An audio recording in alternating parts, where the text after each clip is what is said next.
Hi friends, నేను మీ Deepika. Welcome to Ramya Deepika kitchen.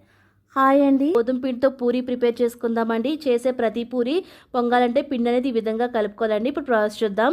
ఒక ప్లేట్లోకి ఒక గ్లాస్ వాటర్ వేసుకోవాలండి. వేసుకుని 1/2 టేబుల్ స్పూన్ సాల్ట్ వేసుకోవాలి. 1 టీ స్పూన్ షుగర్ వేసుకుని వాటర్లో అంతా కరిగించేసుకోవాలండి. ఈ విధంగా వాటర్లో కరిగిపోయాక పంచదార అంతా 1 కప్పు గోధుమ పిండి వేసుకోవాలండి. ఈ విధంగా వేసుకుని వాటర్ ఏమి లేకుండా మొత్తం అంతా పిండి అనేది ఈ విధంగా కలిపేసుకోవాలి. ఒక ముద్దలాగా కలుపుకోవాలండి.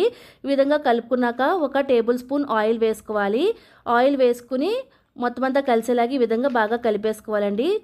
మనం ఎంత అయితే బాగా కలుపుకుంటామో పూరి అనేది దాన్ని చక్కగా పొంగుద్దండి. కనీసం ఒక 5 నిమిషాలన్నీ బాగా కలిపేసుకోవాలి పిండి అనేది. చూసారు కదా, ఈ విధంగా 5 నిమిషాలు కలిపేసుకున్నాక సాఫ్ట్గా కలుపుకోవాలండి. ఈ విధంగా కలుపుకున్నాక 1/2 టేబుల్ స్పూన్ ఆయిల్ అప్లై చేసుకోవాలండి. చపాతీ ముద్దకు అంతా అప్లై చేసేసుకుని దీన్ని కనీసం ఒక 1/2 అవర్ అయితే నానబెట్టుకోవాలండి. అప్పుడే చాలా చక్కగా పొంగుద్ది అనమాట పూరి అనేది.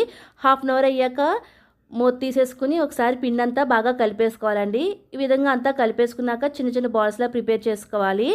చపాతీ పీట మీద ఆయిల్ అప్లై చేసుకోవాలండి. పొడిపిండి చల్లితే మనకి ఆయిల్లో కింద అయితే వచ్చేస్తుంది కాబట్టి ఈ విధంగా ఆయిల్ అప్లై చేసుకుని పూరీలాగా ప్రిపేర్ చేసుకోవాలి. ఈ విధంగా అన్ని పూరీలు ప్రిపేర్ చేసుకున్నాక డీప్ ఫ్రైకి ఆయిల్ పెట్టుకోవాలండి. ఆయిల్ హీట్ అయ్యాక పూరీ అనేది వేసుకోవాలి. ఆయిల్లో నుంచి పైకి వచ్చేటప్పుడు ఈ విధంగా కిందకి ప్రెస్ చేస్తే పూరీ అనేది చాలా చక్కగా పొంగుద్దండి. చూసారు కదా ఎంత చక్కగా పూరీ అనేది పొంగిందో. ఇంకొక వైపు కూడా టర్న్ చేసుకుని దీన్ని హై ఫ్లేమ్లోనే ఫ్రై చేసుకోవాలండి. చూసారు కదా, ఈ విధంగా ఫ్రై చేసుకున్నాక ప్లేట్లోకి తీసుకోవడమే. చేసే ప్రతి పూరి మనకి పొంగుద్దండి. ఆయిల్లో మాత్రం చాలా హీట్గా ఉంటే పూరి అనేది పొంగుద్ది. ఇదే విధంగా అన్ని పూరీలు ప్రిపేర్ చేసుకుని ప్లేట్లోకి తీసుకోవాలి. చూసారు కదా ఫ్రెండ్స్, పూరి రెడీ అయిపోయిందండి గోధుమ పిండితో. మీరు కూడా ఒకసారి ఈ విధంగా ట్రై చేయండి. మీకు ఎలా కుదిరిందో మాకు కామెంట్ రూపంలో తెలియచేయండి. మీరు కనుక మన ఛానల్ని ఫస్ట్ టైం చూస్తే సబ్స్క్రైబ్ చేసుకోండి. ఫ్రెండ్స్ అండ్ ఫ్యామిలీ మెంబర్స్కి షేర్ చేయండి. Thank you for watching.